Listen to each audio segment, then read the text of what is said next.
तो आज मैं के ड्रामा एक्सप्लेन करने वाली हूँ जिसका नाम है एस लाइन। तो बेसिकली एस लाइन यहाँ पर एस लाइन उस चीज़ को इंडिकेट करता है, एक ऐसी रेड लाइन जो उन लोगों को एक दूसरे से कनेक्ट करती हैं जिनका एक दूसरे के साथ इंटीमेटेड या कह ले फिज़िकल रिलेशनशिप होता है।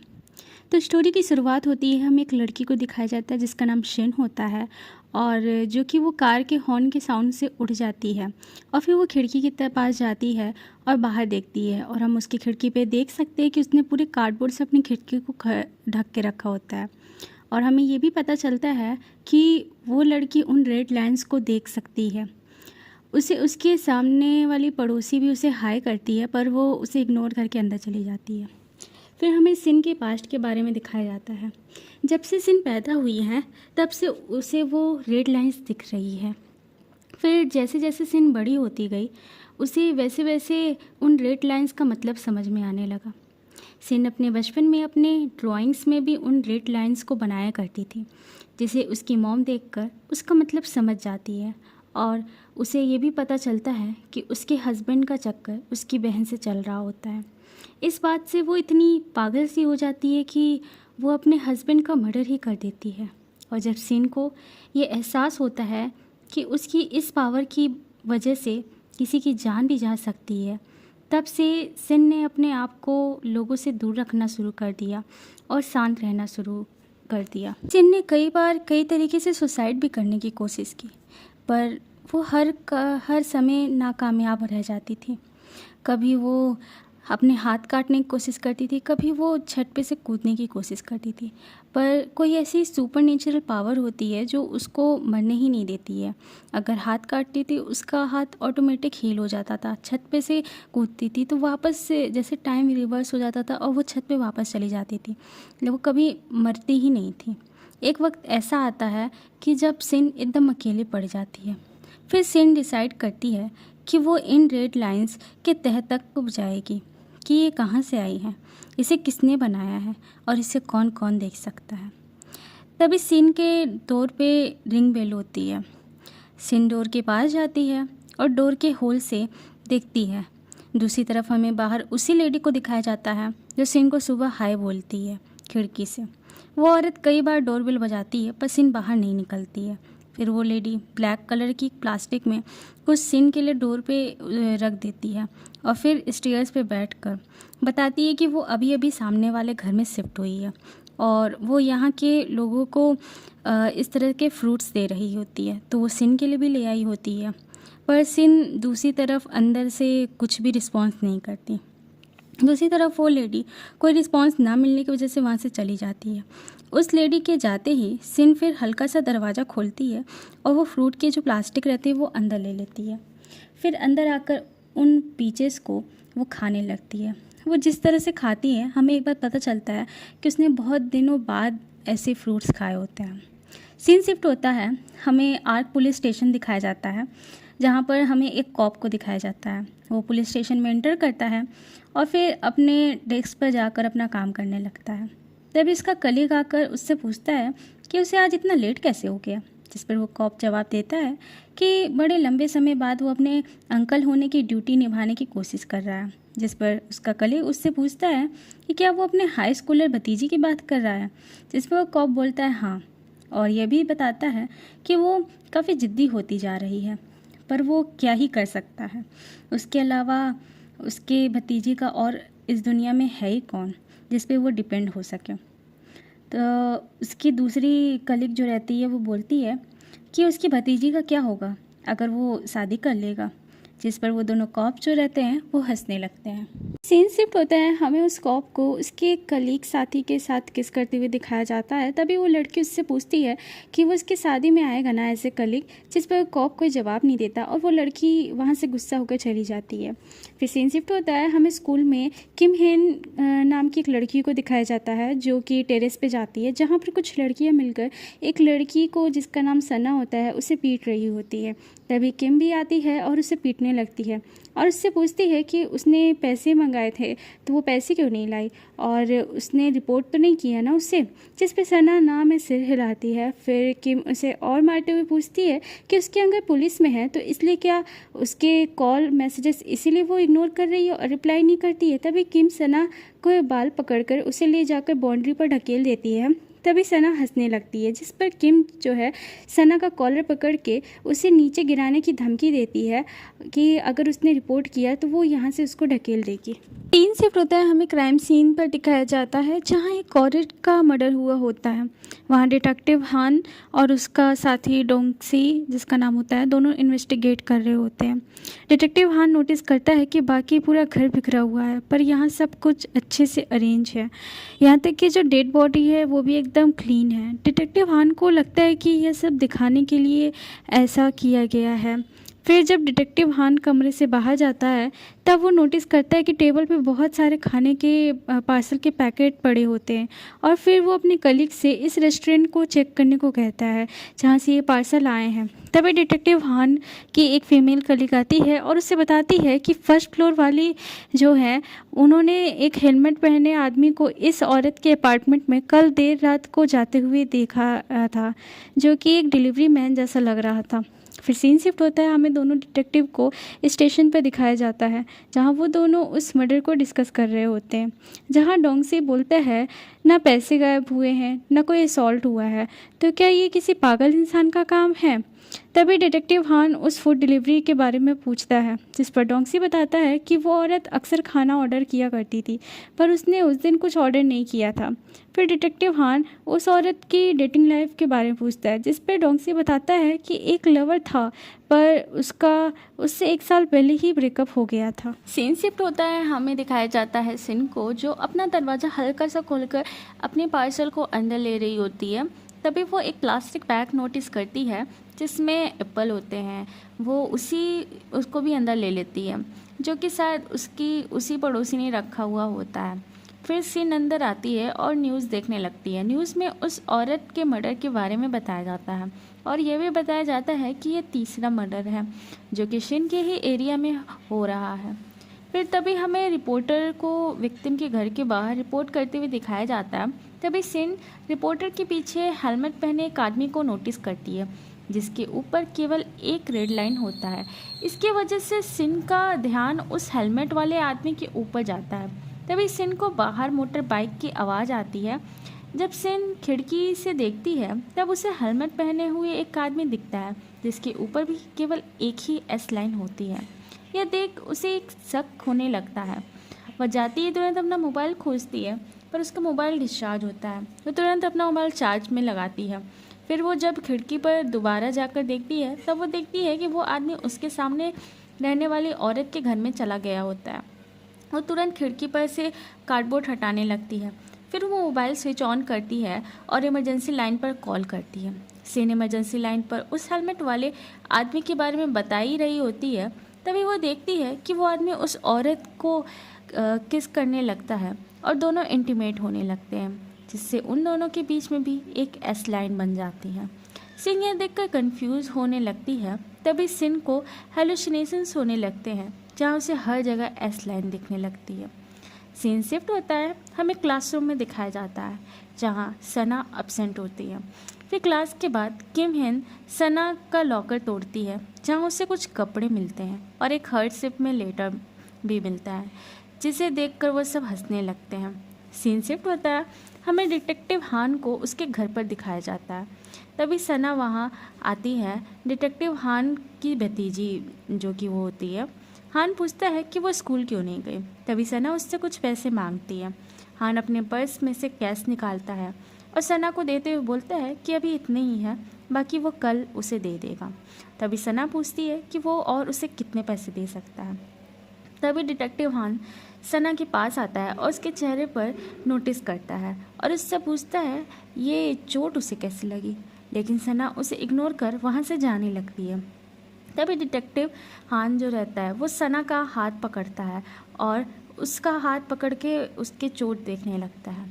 एंड तभी डिटेक्टिव हान उससे पूछता है कि उसे ये सब कैसे लगा है और क्या ये उसके साथ रोज होता है, जिस पर सना उससे बोलती है कि वो उसको पैसे देगा कि नहीं। और कितने देगा। डिटेक्टिव हान बोलता है कि उसे इतने पैसों की क्या ज़रूरत है। दूसरी तरफ सना जो रहती है उसे इग्नोर करके वो अपने रूम में चली जाती है।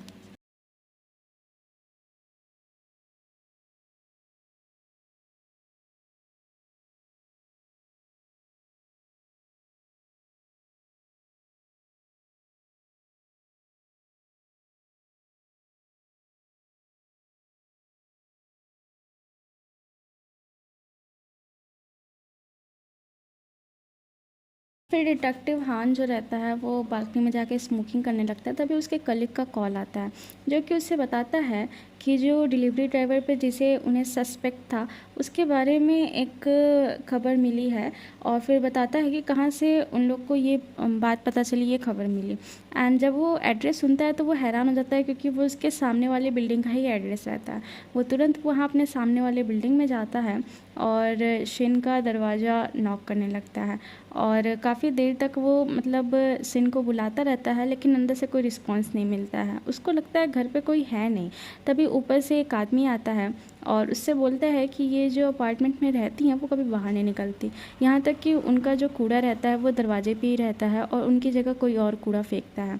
और दूसरी तरफ जो डिटेक्टिव हान रहता है उस आदमी के जाने के बाद फिर से सिन से दरवाज़ा खोलने को, उससे बात करने को कहता है। उससे बताता है कि जो आपने कल खबर दी थी वो एक काफ़ी पक्का सबूत भी बन सकता है, तो आपसे बात करना ज़रूरी है।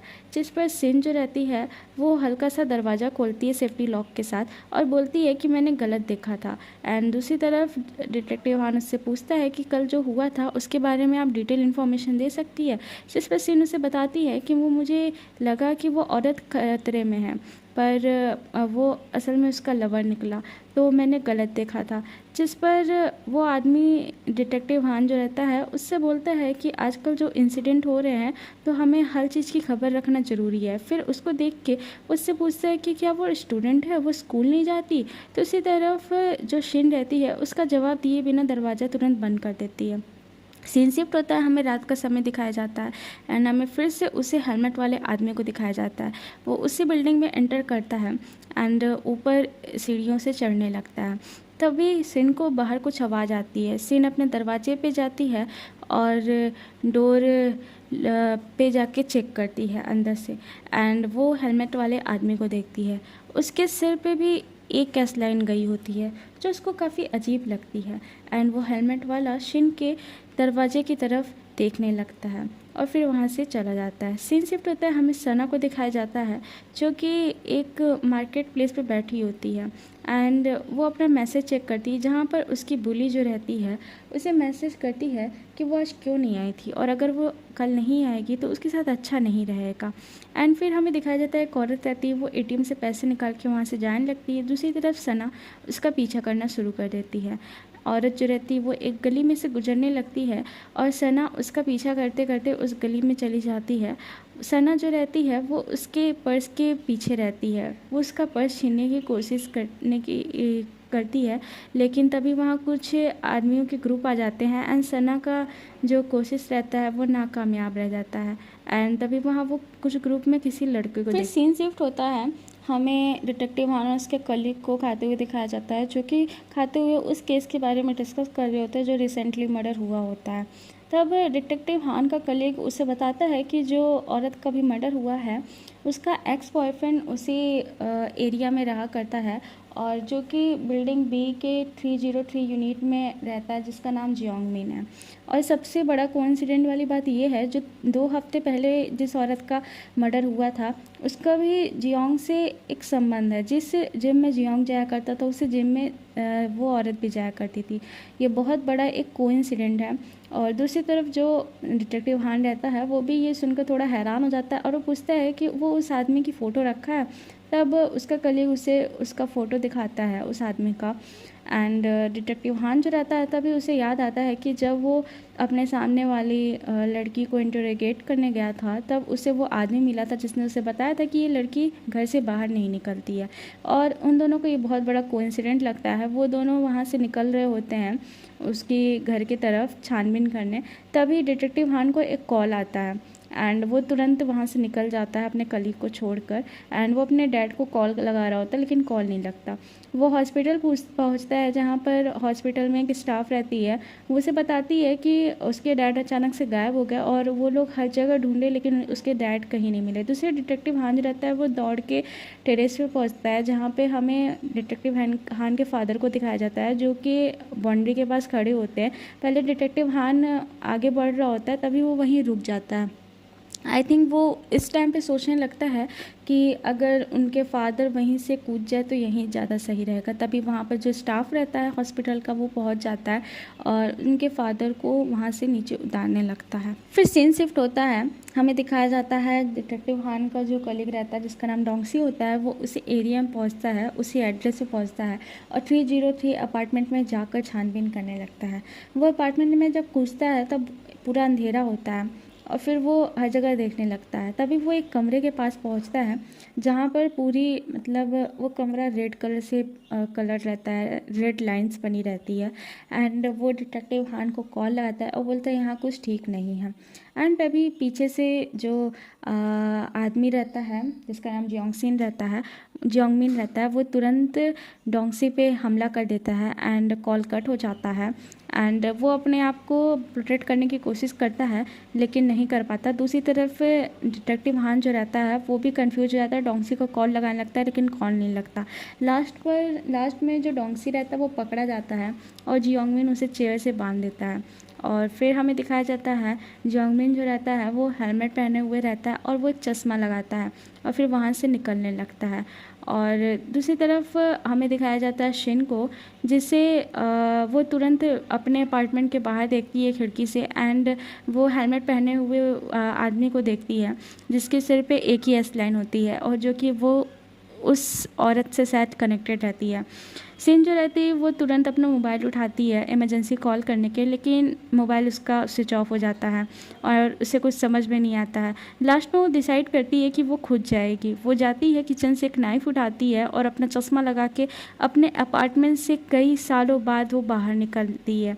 और वो जब बाहर निकल रही होती है उसके पैर लड़खड़ा रहे होते हैं, वो चल नहीं पा रही होती है, उससे लगता है वो कब यहाँ पे गिरी जाएगी। एंड वो जैसे ही बाहर निकलती है उसे अजीब सा फील होने लगता है और वो सड़क पे गिर जाती है और फिर उसे एक हेलुसिनेशन आने लगता है जिसमें उसे उसके सामने उसकी माँ बैठी होती है जिसके हाथ जो रहते हैं वो खून से लटपट रहते हैं और उसकी माँ उसकी तरफ हाथ बढ़ाती है और शिन भी उसकी अपनी माँ की तरफ अपना हाथ बढ़ाती है। दूसरी तरफ हमें शिन के सामने वाली पड़ोसी उस औरत को दिखाया जाता है जहाँ पर जियोंगमिन पहुँचता है और वहाँ पहुँच के अपना हेलमेट निकालता है और दूसरी तरफ वो औरत भी जियोंगमिन को देख के हैरान हो जाती है और जियोंगमिन हमें पता चलता है कि वो भी उस एस लाइन को देख सकता है और वो उस औरत के ऊपर कई एस लाइन को देखता है और ये देख के जियोंगमिन गुस्सा हो जाता है और तुरंत वो उसके गला दबाने लगता है और तभी वहाँ पर शिन पहुँच जाती है वो चाकू लिए। तो इसी तरफ जियोंगमिन जो रहता है वो उसका मजाक उड़ाने लगता है कि वो इस हालत में वो भी कांपते हुए एक चाकू लेके आई है इसे बचाने के लिए। तभी कहता है कि वो ट्राई कर सकती है और दूसरी तरफ जो हमारी शिन रहती है वो काँप रही होती है, उसे नहीं समझ रहा आता है वो क्या करे। तभी जियोंगमिन उसके पास आता है, उससे चाकू लेता है, उसी चाकू से शिन को स्टैप कर देता है। फिर हमें डिटेक्टिव हान को दिखाए जाते हैं जो तुरंत उस अपार्टमेंट के पास पहुंचते हैं और वहां पर सड़क पर उसी लड़की का चश्मा पाते हैं। वो तुरंत शिन के अपार्टमेंट की तरफ दौड़ के जाता है। दूसरी तरफ हमें उस औरत को दिखाया जाता है जिसका वो गला दबाने जा रहा होता है वापस से जियोंगमिन एंड तभी जो औरत रहती है वो उसे मारती है जिसकी वजह से जियोंगमिन का चश्मा नीचे गिर जाता है और जियोंगमिन अपना चश्मा खोजने लगता है। फिर तभी वो औरत जो है वो शिन के पास जाती है, उससे पूछती है वो ठीक तो है ना। एंड तभी जब जियोंगमिन को उसका चश्मा मिल जाता है वो फिर से उस औरत के पास जाने लगता है। दूसरी तरफ डिटेक्टिव हान जो है वो शिन के अपार्टमेंट में पहुंचता है और वो देखता है कि शिन ने कई चीज़ें वहाँ पर बोर्ड पे लगा रखी होती है एंड तभी डिटेक्टिव हान को आवाज़ आती है और वो तुरंत जाने लगता है खिड़की के पास और दूसरी तरफ जियोंगमिन जो रहता है वो उस औरत को पकड़कर उसका गला दबाने लगता है और शिन जो है वो देखकर वो फिर से जाती है, नाइफ़ उठाती है और क्रॉल करते हुए उससे जियोंगमिन के पास जाने लगती है। एंड दूसरी तरफ जो डिटेक्टिव हान रहता है, जब वो खिड़की से देखता है कि उसके सामने वाले अपार्टमेंट में ये सब हो रहा है, वो तुरंत जो खिड़की के कार्डबोर्ड्स रहते हैं उसे हटाने लगता है। और दूसरी तरफ जो शिन रहती है वो क्रॉल करके उस जियोंगमिन के पास पहुंचती है और वो नाइफ़ का यूज करके वो तुरंत उसके पैरों में स्टैब कर देती है। एंड तभी जो जियोंगमिन रहता है वो उस नाइफ़ को अपने पैर से वापस निकाल कर सिन के ऊपर मारने ही वाला होता है। तभी दूसरी तरफ डिटेक्टिव हान सामने वाली खिड़की से गोली चला देता है एंड जिसकी वजह से जो जियोंगमिन रहता है वो मरने लगता है। एंड जियोंगमिन मरते मरते बोलता है कि ये जो रेड लाइन है वो गायब हो रही है। एंड फिर सीन शिफ्ट होता है, हमें एम्बुलेंस को दिखाया जाता है, एम्बुलेंस आती है और जो डेड बॉडी या जो घायल पर्सन रहते हैं उन्हें ले जाती है। एंड दूसरी तरफ डिटेक्टिव हान और हमें उसके कलीग डोंगसी को दिखाया जाता है। डिटेक्टिव हान जो रहते हैं वो उस लड़की के पास आते हैं, उसको उसका ब्लैक चश्मा वापस करते हैं और फिर तभी वो लड़की जो रहती है उसे याद आता है कि उसने भी एक चश्मा लगाया था और उसने मरते हुए बोला था कि वो रेड लाइन गायब हो रही है। और ये सब सोचकर उसे शक होने लगता है कि शायद वो आदमी भी उस रेड लाइन को देख सकता था। फिर हमें दिखाया जाता है पुलिस और एम्बुलेंस वहाँ से चली गई होती है। दूसरी तरफ जो शिन रहती है वहीं खड़ी होती है। तभी डिटेक्टिव हान आता है, उससे पूछता है कि क्या उसे हॉस्पिटल जाने की ज़रूरत नहीं है। दूसरी तरफ शिन जो रहती है डिटेक्टिव हान से पूछती है कि जो अभी आदमी मरा है वो कौन था। एंड डिटेक्टिव हान बोलता है कि वो उसे बताएगा पर उसे अभी पुलिस स्टेशन जाने की ज़रूरत होगी। एंड तभी वहाँ डिटेक्टिव हान की भांजी आ गई होती है और वो शिन से पूछने लगती है कि वो आधी रात को सनग्लास लगा के क्यों घूम रही है। एंड फिर सीन शिफ्ट होता है, हमें दिखाया जाता है डिटेक्टिव हान जो रहता है वो सना के रूम में एंटर करता है। सना जो है इस बात से इरिटेट हो जाती है कि वो उसे अगर वो पैसे नहीं दे सकता है तो वो उसके रूम में क्यों आता है। एंड डिटेक्टिव हान दूसरी तरफ बोलता है कि क्या वो केवल उसके लिए एटीएम है, केवल यही काम उसके लिए कर सकता है, पैसे दे सकता है। एंड दूसरी तरफ जो सना रहती है बोलती है कि उसको काम क्या है। डिटेक्टिव हान उससे पूछता है कि क्या उसके स्कूल में कोई गड़बड़ी चल रही है, क्या वो किसी चीज़ से परेशान है। तो उसी तरफ सना उससे बहुत रूडली बोलती है कि क्या वो सॉल्व कर सकता है, क्या वो उसका गार्जियन बन के ये सब केवल दिखावा करना चाहता है, कभी ना कभी वो गायब तो हो ही जाएगा। एंड दूसरी तरफ डिटेक्टिव हान ये बात सुनकर वहाँ से जाने लगता है। एंड तभी जो सना रहती है वो पीछे से बोलती है कि जो शिन है वो ठीक तो है ना।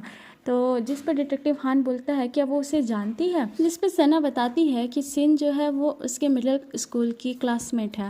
एंड जब वो छोटी थी तो उसकी माँ उसके फादर को मारकर वहाँ से गायब हो गई थी एंड तब से शिन अकेले रहती है। फिर सीन शिफ्ट होता है, हमें शिन को रूफ टॉप पे दिखाया जाता है जहाँ पर वो बैठती है और फिर वो उस औरत के बारे में सोचती है कि उसकी जान बचाने के बाद उस औरत ने कैसे उसको शुक्रिया कहा होता है।